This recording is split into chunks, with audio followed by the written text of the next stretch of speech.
Nkhani imene ndabwera nayo pano ndi nkhani ya mzibambo wina wa ku Burundi.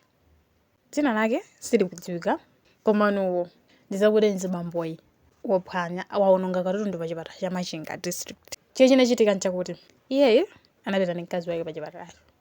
Atafika kumene kuja anapeza zoti nkhani yachitika dzulo. Nde atapita kuchipatala sinapezeke zoti apita ndi mkazi wake akudwala kuchipatala cha Machinga. Nde chipatala chake chine chaboma. Sapeza zoti akuwauza zoti basi ndekuti sapezeke zoti akuwauza madokotala kuti amuthandize mkazi wake. Madokotala aja apezeke zoti amutenga mkazi uja. Basi ndikumuwuza adikirirani apo. Iye kumadikirira sinangani mkazi wake ngati guardian umadikirira. Mamoti ambweretse uthenga wina ambweretse uthenga kuti chani mkazi wake wamwalira. Nde sizinamusangalatse.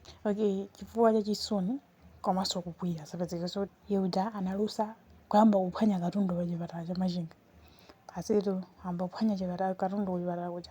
Ndi basi zizoti apolisi afika pamalopo atani amutenga kupita naye kuchani kumupitisa kuselo. Komano mmene mundimene khalire komano ndi TNT analayiza nkhani.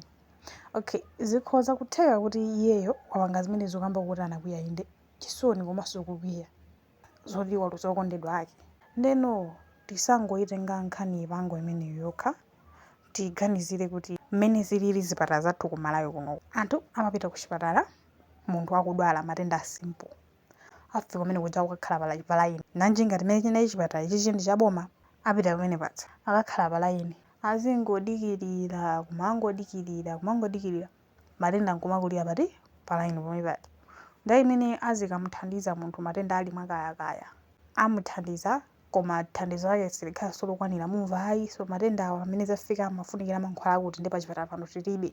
Munthu apita kumene koko ukudziwa zoti akakuthandiza ulibe ndalama. Zipatala zinapangidwa kuti zizithandiza anthu amene alibe ndi ochepekedwa sangapite mu zipatala za private. Koma zimene zimachitika kumeneko ndi nkhani zija zoti zosasangalatsa zimakhala zokhudza kwambiri kupita kumene kuja kukaona anthu amene akuvutikira madokotala kugwira ntchito ende akulimbikira koma nthawi zina amapeza zoti madokotala akupanga negligate ma patient. At the end of the day zimakhala ngati mmene zilimo. Akubanja akulandira uthenga kuti munthu wamwalira munthu ukane wovomereza. Yenanso anthu akugwira ntchito kuchipatala kumene amapeza zoti akumenyedwa nkhani zake izi ndi anthu akubanja ngakhale sizimachitika pafupi komabe ndi mmene zakhalira. Nde poti munthu uyu ali muchisoni zamupweteka kwambiri kuti okondedwa wake wamusiya.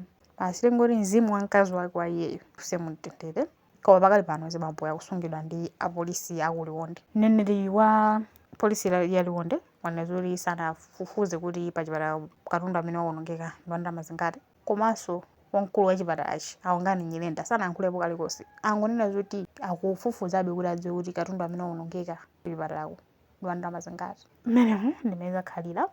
Osawala panga subscribe kuti nkhani ngati zizikupezani kufika nthawi imene ndikubwetseni nkhani ina mwakomano nonse.